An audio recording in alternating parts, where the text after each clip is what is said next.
From JBS Studios in Greater New York, this is the JBS News Update with Teisha Bader. I'm Teisha Bader with the JBS News Update for Monday, June the 17th, 2024. Well, it was a particularly difficult weekend in Israel with the deaths of a total of 12 IDF soldiers from separate incidents in Gaza. 8 soldiers were killed Saturday morning when their Namer, an armored combat engineering vehicle, was hit by a major explosion, killing all those inside. 23-year-old Captain Wassem Mahmoud, 21-year-old Sergeant Eliyahu Moshe, Zimbalist, 19-year-old Sergeant Itai Amar, 21-year-old Staff Sergeant Stanislav Kostarev, 20-year-old Staff Sergeant Or Blumovitz, 20-year-old Staff Sergeant Oz Yeshaya Gruber, 21-year-old Sergeant Yakir Yaakov Levy, and 21-year-old Sergeant Shalom Menachem. Separately, 2 IDF reservists, 28-year-old Captain in Reserve Eitan Koplovich and 49-year-old Warrant Officer in Reserve Ilan Weiss, were killed when their tank came under attack in northern Gaza on Saturday. Yesterday, 22-year-old Staff Sergeant Sur Avraham was killed in fighting in Rafah, and 19-year-old Sergeant Yair Reutman, who was seriously injured last week in an explosion in Rafah, died of his injuries on Saturday.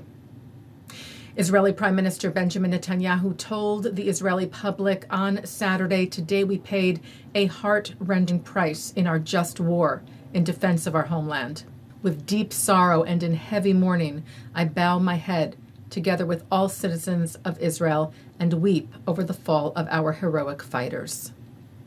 Rockets were fired from Gaza at southern Israel today, the IDF saying sirens sounded in the area of the Kerem Shalom crossing, where it noted 1,400 humanitarian aid trucks are waiting for pickup and distribution inside Gaza, saying the IDF continues facilitating the transfer of aid to Gaza and Hamas continues launching rockets at the very place where that aid enters Gaza.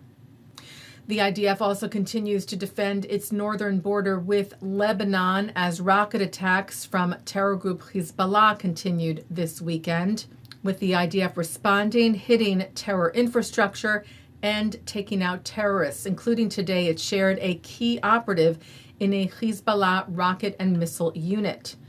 Involved, the IDF said, in the promotion of rocket firing towards Israel and engaged in the promotion and planning of terrorist plans towards Israel.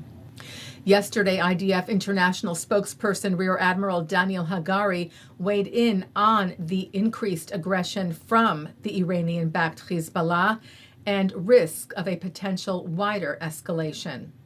Since deciding to join the war that Hamas started on October 7th, Hezbollah has fired over 5,000 rockets, anti-tank missiles, and explosive UAVs from Lebanon at Israeli families, homes, and communities. Hezbollah's increasing aggression is bringing us to the brink of what could be a wider escalation, one that could have devastating consequences for Lebanon and the entire region. Israel will continue fighting against Iran's axis of evil on all fronts, in Gaza, in Lebanon, in other fronts, as we work towards a more secure future for the entire Middle East.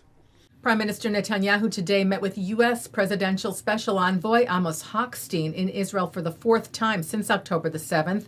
The two meeting at the Prime Minister's office in Jerusalem, where the Biden aide reportedly discussed efforts to try and de-escalate the situation with Hezbollah in Lebanon. Hochstein met later today with Israel's President Isaac Herzog, who said, "We discussed the relentless attacks and rocket fire from Hezbollah instigated by Iran towards Israel's northern towns and cities, and the urgent need to restore security to the northern border and allow residents to return safely to their homes." Herzog saying, "I emphasize the urgent necessity of securing the release of all the Israeli hostages held by Hamas in Gaza and stressed this was an essential first step in resolving the issues at hand." The Times of Israel cited an official in Netanyahu's office today saying that the prime minister told his security cabinet last night that the war cabinet, which was created on October the 11th to manage the operations against Hamas in Gaza and Hezbollah in Lebanon, has been disbanded.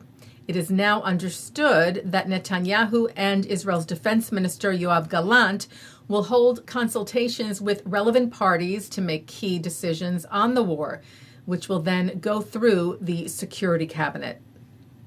Well, thousands gathered in front of Israel's Knesset today for a demonstration calling for a deal with Hamas to secure the release of the hostages now held in Gaza for 255 days, and calling for early elections.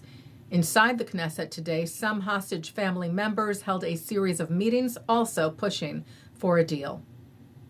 Taking a look now at our programming for tonight on JBS for Monday, June the 17th at 7 o'clock. It's episode 4 of the hit Israeli TV series Surgim.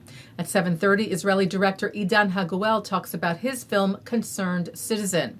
At 8, Abigail Pogrebin speaks with author and psychologist Roberta Satow about her book, Our Time is Up, part fiction, part memory, that offers an intimate look at psychoanalysis as seen through Roberta's experience as both a patient and analyst. At 8:30, Eric Goldman speaks with Israeli director Tom Nesher to talk about her debut feature film, Come Closer, the poignant drama that explores depths of grief and celebrates those who choose life, even after unthinkable pain and loss. At 9, H. Alan Scott is on L'chaim. At 10, it's Good Week Israel, which is also coming up next. And at 10:30, a replay of this newscast.